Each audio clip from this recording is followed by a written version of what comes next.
Dans le monde scintillant de la télévision française, peu d'animateurs ont su marquer leur époque comme Nagui. Charismatique, talentueux et toujours pétillant d'énergie, il est devenu, au fil des décennies, une figure incontournable du petit écran. Pourtant, derrière son sourire éclatant et son humour ravageur, un secret était soigneusement gardé. À 63 ans, l'animateur a enfin osé révéler au grand jour l'amour qui fait battre son cœur. Un amour nouveau, inattendu, une flamme ardente qui brûle avec une intensité qu'il n'avait jamais connue auparavant. Nagui, cet homme de passion et de feu, a toujours su captiver son public avec une aisance déconcertante. Mais cette fois-ci, ce n'est pas dans un studio de télévision qu'il joue son rôle le plus important, mais bien dans la scène la plus intime de sa vie, celle du cœur. Après des années d'une vie amoureuse jalousement préservée des projecteurs, il a pris une décision audacieuse, celle de ne plus cacher son bonheur. Oui, Nagui est amoureux et il n'a jamais été aussi resplendissant. Le mystère plane sur l'identité de cette femme qui a su conquérir l'homme le plus convoité du PAF. Qui est-elle? D'où vient-elle? Comment a-t-elle réussi à envoûter un homme aussi insaisissable que Nagui? Si les rumeurs vont bon train, une chose est sûre, elle est l'incarnation même de ce que l'animateur recherchait depuis toujours. Elle l'inspire, elle l'apaise, elle le pousse à voir la vie sous un prisme encore plus éclatant. L'amour, c'est une énergie qui nous transcende, a-t-il confié, le regard étincelant. Ce revirement dans la vie de Nagui ne passe pas inaperçu. Son entourage, ses proches, ses collègues témoignent d'un changement profond. Il est encore plus lumineux, encore plus exalté, son rire plus sincère, ses yeux plus brillants. Un amour tardif? Peut-être. Mais un amour puissant, inébranlable, d'une force rare. Ce n'est pas une simple idylle, c'est une renaissance. À 63 ans, Nagui écrit un nouveau chapitre de son histoire, un chapitre imprégné de passion et d'un bonheur indélébile. Le public, toujours curieux et admiratif, suit cette révélation avec fascination. Comment un homme, après une carrière aussi flamboyante, après avoir connu le succès et la gloire, peut-il encore se réinventer? Nagui nous prouve une chose. L'amour n'a pas d'âge et surtout, il est toujours là où on ne l'attend pas. Une leçon de vie, une inspiration, une ode à la passion qui défie le temps. Et alors que les caméras continuent de tourner, que les projecteurs illuminent son sourire éclatant, une chose est sûre. Nagui n'a jamais été aussi vivant. Il embrasse cet amour avec une intensité dévorante, et c'est bien là le plus beau spectacle que le public puisse contempler. Le rideau s'ouvre sur un nouveau départ, une aventure aussi mystérieuse qu'enthousiasmante. Le roi de la télévision française est désormais le héros de la plus belle histoire qui soit, celle d'un amour absolu, sincère et éternel. Durant sa carrière, Nagui a souvent évoqué les défis personnels qu'il a dû surmonter. Les pressions professionnelles, combinées aux attentes du public, ont parfois eu des répercussions sur sa vie familiale.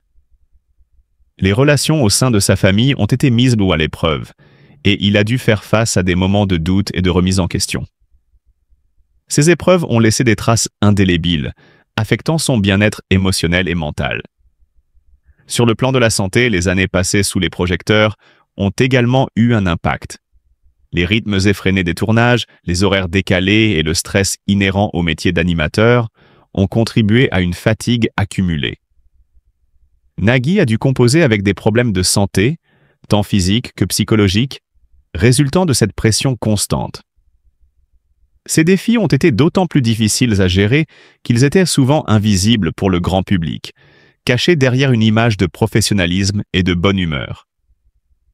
Malgré ces épreuves, Nagui a toujours cherché à préserver une image positive, tant pour son public que pour ses proches.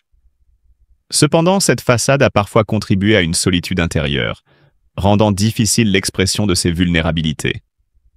La peur du jugement et le désir de protéger ses proches l'ont souvent conduit à intérioriser ses souffrances, amplifiant ainsi son sentiment de tristesse.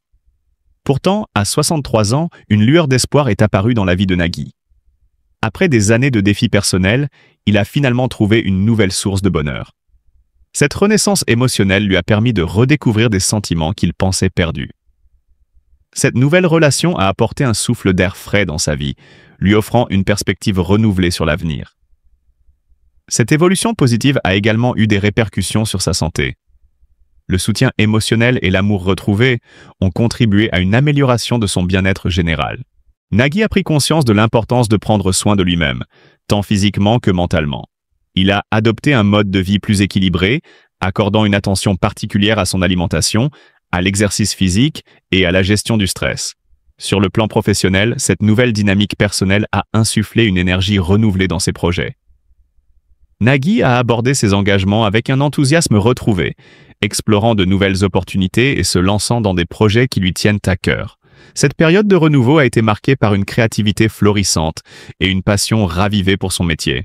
En conclusion, bien que Nagui ait traversé des périodes de profonde tristesse liées à sa famille et à sa santé, l'amour et le soutien qu'il a trouvé à 63 ans ont joué un rôle crucial dans sa guérison émotionnelle. Cette nouvelle relation a non seulement apporté du bonheur dans sa vie personnelle, mais a également eu un impact positif sur sa santé et sa carrière. Nagui incarne ainsi la résilience et la capacité de l'être humain à trouver la lumière, même après les moments les plus sombres. Dès son plus jeune âge, Nagui est immergé dans un environnement culturel riche et diversifié. Son père, Lotfi Pham, est un professeur de littérature française d'origine égyptienne, tandis que sa mère, Colette Tettelbaum, est une franco-italienne, professeure de lettres classiques. Cette double influence culturelle façonne sa vision du monde et nourrit sa curiosité intellectuelle. À l'âge de 4 ans, sa famille quitte l'Égypte pour s'installer en France, à Aix-en-Provence, avant de déménager au Canada, puis de revenir en France, à Cannes. C'est dans cette ville qu'il passe le reste de son enfance et de son adolescence, développant une passion précoce pour la musique et l'animation. Pendant ses années scolaires à l'Institut Stanislas de Cannes, Nagui se distingue par son dynamisme et son esprit entrepreneurial. Il organise des booms et anime des soirées, posant ainsi les premières pierres de sa future carrière dans le monde du divertissement. Après l'obtention de son baccalauréat, il s'inscrit en faculté des sciences à Nice, puis suit des cours en classe préparatoire aux écoles de commerce à Paris. Cependant, l'appel de la radio et de la télévision est plus fort et il décide de se consacrer pleinement à sa passion. La consécration arrive au début des années 1990 avec l'émission « Que le meilleur gagne » sur la 5, puis sur France 2. Ce jeu télévisé, qui met en avant la culture générale des candidats, séduit rapidement le public par son concept innovant et le dynamisme de son animateur. Fort de ce succès, Nagui crée en 1993 sa propre société de production, Air Productions, et lance Taratata, une émission musicale devenue culte, où les artistes se produisent en live. Cette émission, saluée pour sa qualité et son authenticité, témoigne de l'engagement de Nagui envers la promotion de la musique live et des talents émergents. Cependant, le parcours de Nagui n'est pas exempt de défis. Après une tentative de succession à Philippe Gilda et Antoine Decaune dans Nulle part ailleurs, sur Canal+ en 1999, il connaît une période de remise en question. Mais sa résilience et sa passion le ramènent sur le devant de la scène. En 2001, il revient sur France 2 avec Le Numéro Gagnant, suivi de Le Coffre en 2003, puis relance Interville en 2004. Sa capacité à se réinventer et à proposer des concepts novateurs témoigne de son talent et de sa compréhension des attentes du public. En 2006, Nagui lance Tout le monde veut prendre sa place, un jeu quotidien sur France 2 qui rencontre un succès immédiat. L'année suivante, il propose N'oubliez pas les paroles, une émission musicale où les candidats doivent chanter et retrouver les paroles de chansons célèbres. Ce programme devient rapidement un rendez-vous incontournable pour les téléspectateurs, confirmant une fois de plus le flair de Nagui pour les concepts attrayants et fédérateurs. Au-delà de ses talents d'animateur et de producteur, Nagui est également reconnu pour son engagement en faveur de diverses causes, notamment la protection des animaux et la promotion de la culture. Son parcours exemplaire, jalonné de succès et de défis relevés avec brio, fait de lui une figure incontournable du paysage médiatique français, inspirant par sa passion, son authenticité et son dévouement. Après des années sous les projecteurs, il ose aujourd'hui partager son bonheur avec le monde.